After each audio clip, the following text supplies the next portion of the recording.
Welcome back to my channel, Maka Gigi. Ngayon, gagawa tayo ng puto ala Gigi. Ang ating mga ingredients ay harina, baking mix, sugar, at saka ibap, at 2 itlog.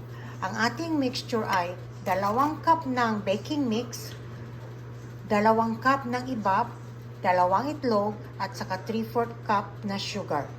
At nakikita ninyo dito, mayroon din akong shredded cheese. Ang shredded cheese ay ilalagay natin mamaya kapag naluto ng ating puto. Ang puto natin ay iluluto ng 20 minutes.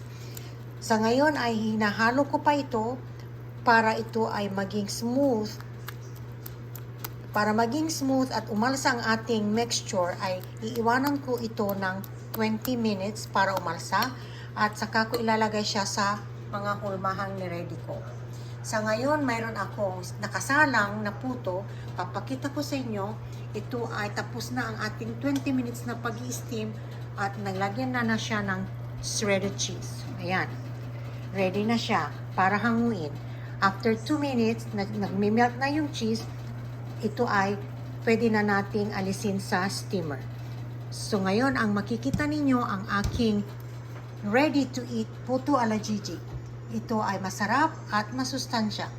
Ang ating shredded cheese ay optional lamang kung gusto ninyong maglagay. Otherwise, it's not needed.